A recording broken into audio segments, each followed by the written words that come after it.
Okay, welcome. Hey, Rock, don't fall asleep, man. You awake? You with me? That's right. That's right, man. You can't do that, bro. Don't scare me like that. Everybody, welcome back to Campfire Spookhouse. I am Scary Terry, and this is Rock horror. Rock Horror. Today is special because we are reviewing episode 14, Wes Craven's A Nightmare on Elm Street. Classic film, and written and directed by Wes Craven, produced by Robert Shea, starring Heather Langenkamp as Nancy Thompson, Robert Englund as Freddy Krueger, Johnny Depp as Glenn Lance, Ronnie Blackley as Marge Thompson, John Saxon as Lieutenant Donald or Don Thompson, Amanda Wyss as Christina Tina Gray, and Nick Corey as Rod Lane.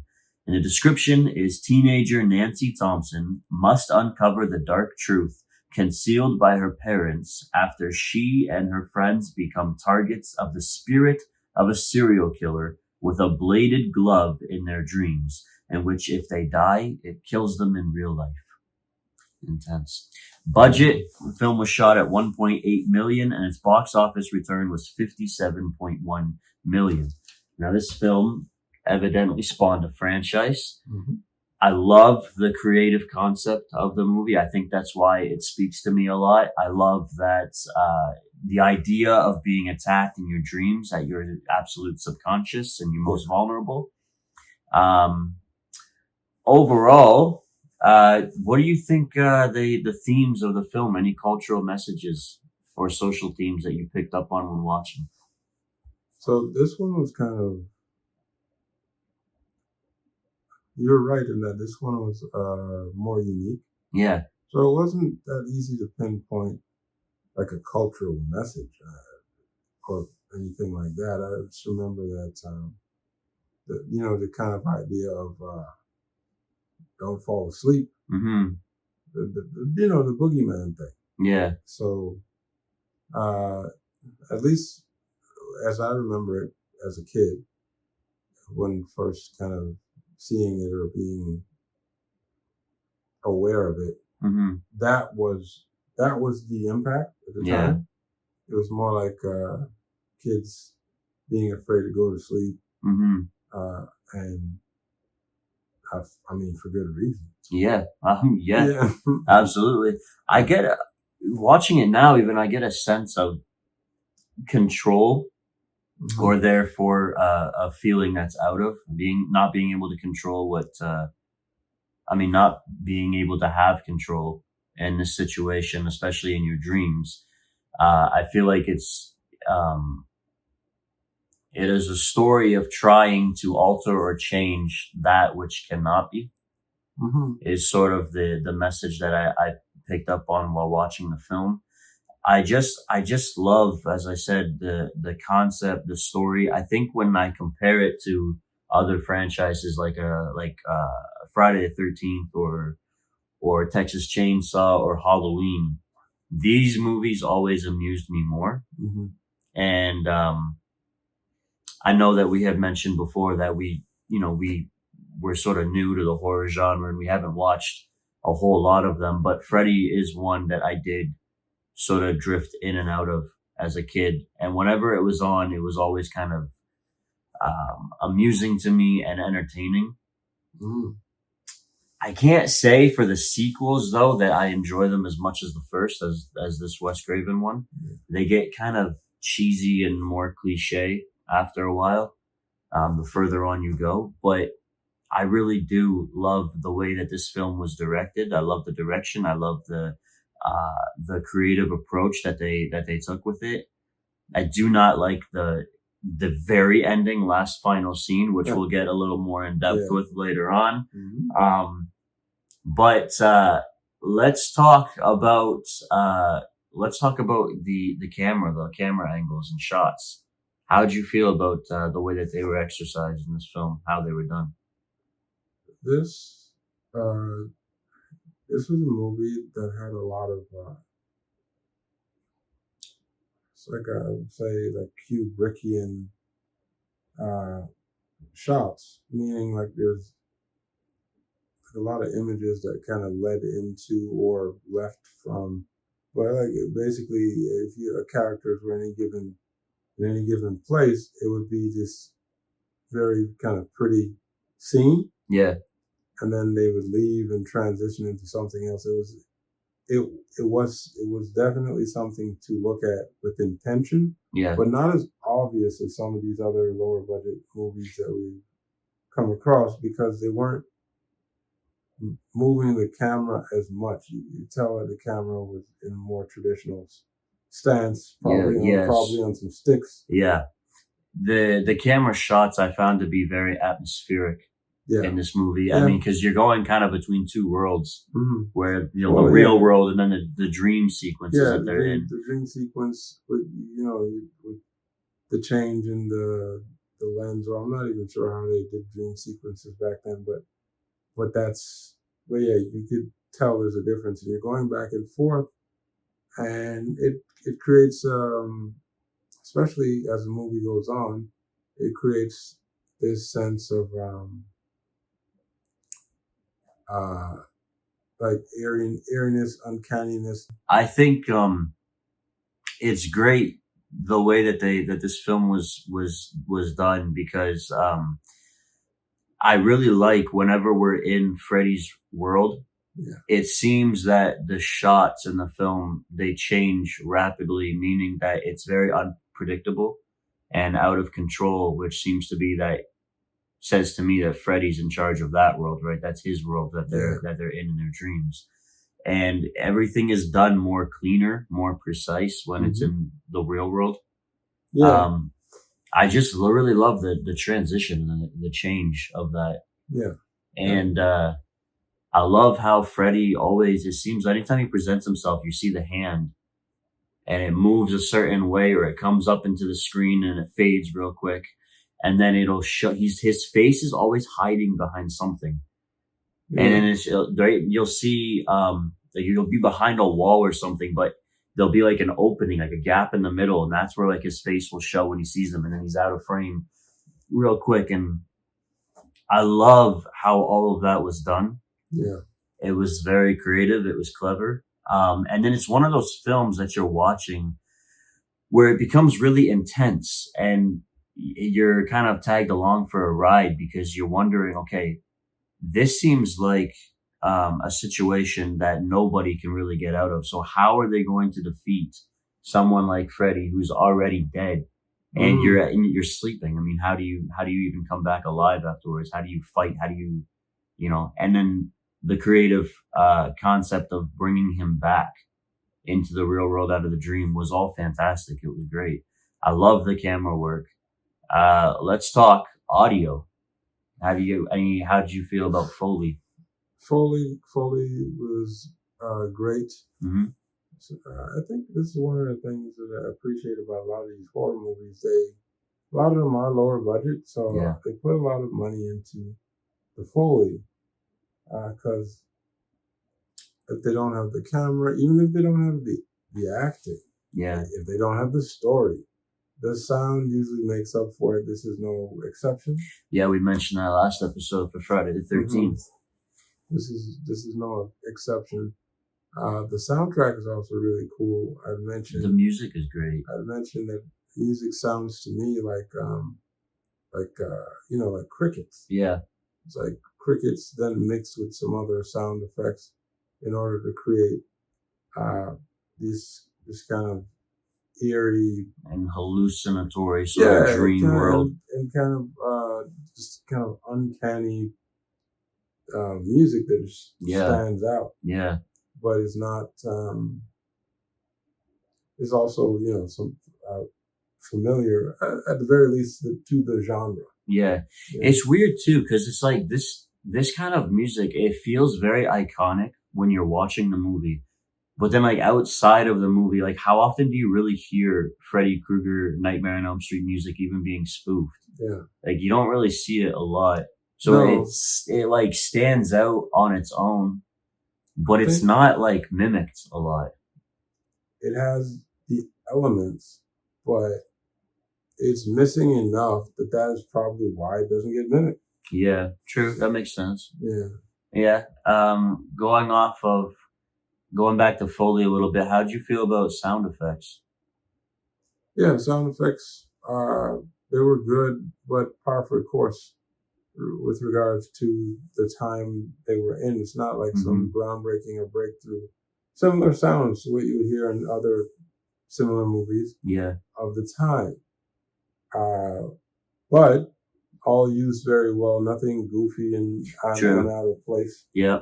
Like even though the kind of when they're describing the scraping, that sounds nothing like what that would actually sound like. Yeah. I'm glad that they came up with a unique sound for that. Of course. Because I mean, why does it have to sound that way if you're hearing it in a dream? True.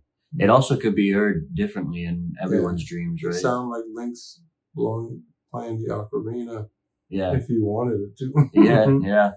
How do you feel about Freddy's makeup? His the special.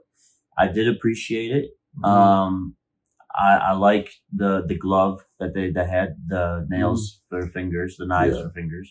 What about what about the blood, the splatter? Every time someone was killed, when Johnny Depp and his character Glenn was killed, and you seen him like get sucked into the bed, and then all of a sudden a pool of blood was spilling out. I thought that was done well. I thought the beginning when Tina died and she was dragged up to the ceiling, I thought that was also really cool. That was done well. Yeah, that was done well, and that was cool. Yeah, well. It was nice, man. It adds to it. This was good. It's good. It's a fucking good movie. It's just that last final scene, which I guess we can talk about right now. The fucking doll being brought in through the front door, being pulled through the window. The way that the mom is just pulled and sucked in through the door, I hate that scene. I hate it so much. You're mentioning that, like, that is the one scene that it takes away too much. That's the one scene that kind of it made me take a mental note of it and thought that it was worse than it was. Yeah. So as I'm watching it again, I was like, this is really good. So it really just was that scene that bugged me. Yeah. And I don't know if it was because of the way that it looked. I think for you, it was more like the way it looked. It's like, oh, they pulled the doll in. For me... Yeah, because it was obvious. For me, it was less about that and more about it just didn't seem like it fit within any other place in the movie. I mean, I wonder. Thank goodness that it was at the end, because if you had a scene like that in the middle, yeah, true. Some different things about this movie. But I wonder if they had different endings planned or maybe shot, and that was the one that they decided on that we're gonna use. Because if that's the case, fuck, I wish they would have went back to the drawing board. Perhaps. Well, a lot of the times, the endings you get is because movies are made and either made by a committee or the committee decides how the movie goes out into where. So maybe there was another ending and maybe it was too violent, or there's any number of reasons why that could have happened and why they changed their mind. If any of that happened at all. Yeah, true. It's just the choice that was made, and we weren't the biggest fans. Yeah, I agree. What about performances? Any that stood out to you the most, that really strong performances that you liked a lot, and any that maybe did not appeal to you as much? Yeah, so I don't know. This one's also pretty good. I can't think of like a performance that I was like, oh, that sucks. It's weird too, because like for a horror film, especially low budget, there's usually, when you have the cast and you look at them as a whole, there's always like a couple or a few that like you wish they may have chosen someone else or went with different people.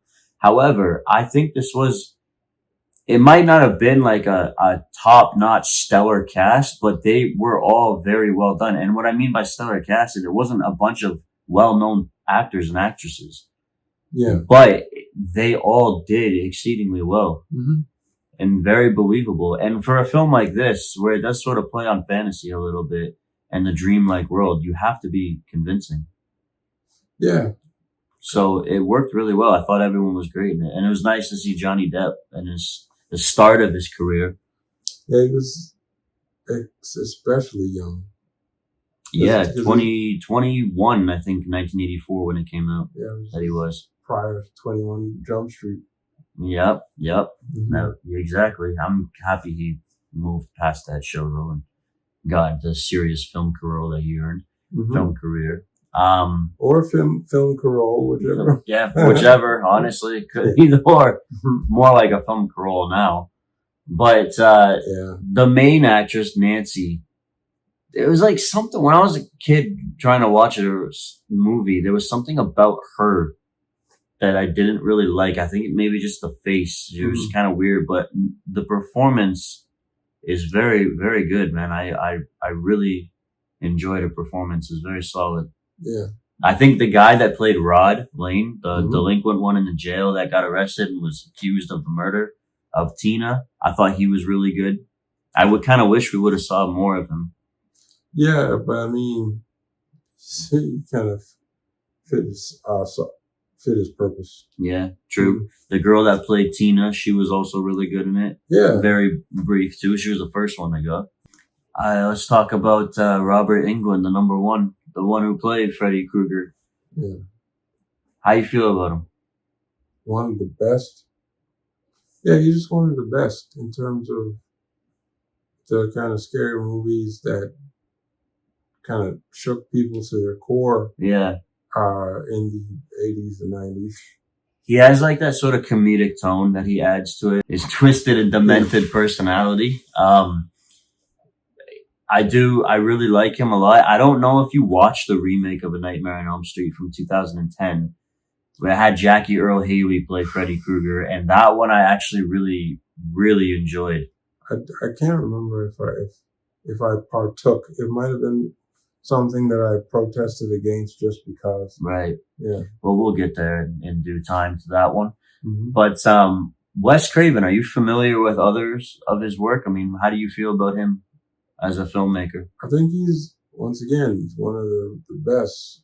He's definitely a pioneer when it comes to the horror genre. He's done a lot for it. This is why I think he's one of the best, because the way, like, his approach, his films, his work is unmistakable. Yeah. He knows how to leave his mark. Mm-hmm. And for that, in my book, he's one of the best. I'm also a big fan of the Scream films, and he made, the first 4 of the franchise. Yeah, I think Wes Craven is just brilliant, absolutely brilliant. And again, to come up with this concept on your own in 1984, it's very original at that time. You can't say it isn't. Yeah. So. Yeah, no, it's just a solid, very good film. Real good, man. Real good. Especially for this genre. Yeah, I think, and my conclusive thoughts overall is I really enjoyed the film. I still enjoy the film, watching it to this day. Mm-hmm. And it seems like every time I watch the movie, it just keeps getting better and better too. Every time I watch it, there's always something more I notice about it. I think, again, I love the concept. I love the story to it. They're very entertaining and amusing movies as a whole. There's nothing really other than that last scene in the end that I think is wrong about the film. Yeah. I love the direction. I love the performances. I love the music, the audio. I love the camera work, special effects, makeup, artistry. Everything about it is fantastic.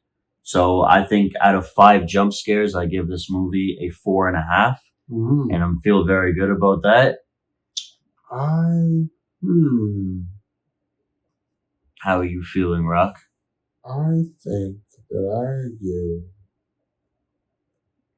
Nightmare on Elm Street. This is intense.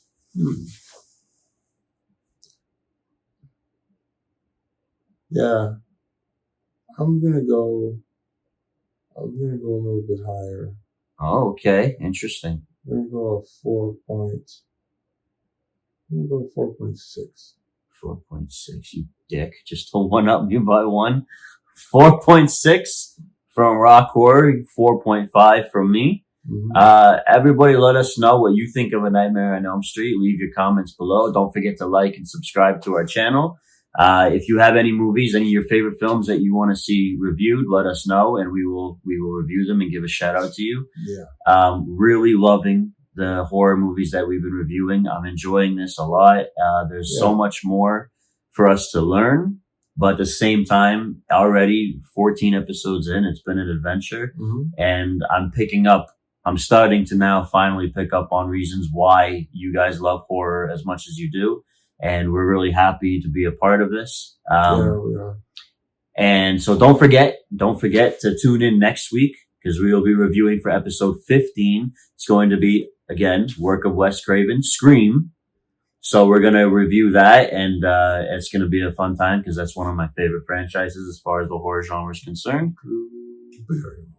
Drew Barrymore, man. And the kettle popcorn on the stove, man. Like I remember, I always made popcorn in the microwave, but watching people do it on the stove, it's interesting. But some top stellar performances in Scream as well. So a lot of great actors, a lot of great chemistry amongst them. Really looking forward to that. So make sure that you guys are there to view that. And this is us signing out. I'm Scary Terry. And this guy right here, this guy falling asleep is... I'm Rock Horror. Rock Horror, Scary Terry. We're Campfire Spookhouse, where we scare ourselves awake. And we will see you guys next week. Until then. I'm so scared, so I'm awake now. Oh, there you get. There it is. Perfect. One more thing. One more thing. Sorry, guys. One more thing. We should mention that we haven't really been doing any reactions to these particular movies, but reviews. We will start with reactions with a lot of movies that we haven't seen even one little bit about. Because although we didn't grow up with horror, and it might seem like a lot of movies that we have seen at least portions of, we're looking forward to a whole bunch of horror movies that we have never seen, and to do recorded reactions for those. Fill in the blank scary movie. You could give us your opinions of what you think we should watch. It's especially exciting. It's also a little, albeit terrifying, because we have no idea what kind of movies you guys are going to be suggesting to us to watch. So we're a little fearful of, oh boy, how extreme they're going to be. We're a little weird. We are a little weird. So we know that people are weird. Yes. Some people might be weirdos and want us to watch some movies that we probably would regret watching. You know what it is too? You know what it is? It's the body horror kind of films that scare me. Those frighten me the most, and I know you guys out there are gonna fucking recommend it to us. I know it. So expect David Cronenberg, possibly David Lynch, because those are the two hardest filmmakers for me to sit through. But yes, we will give you that. We're really excited about that. Also scared. Let us know your favorite films, and that's all coming in the future, guys. It's coming up. So once again, Scary Terry, Rock Horror, and we are Campfire Spookhouse, where we scare ourselves awake. Beautiful. Couldn't have said it better myself. Until then, guys, see you then.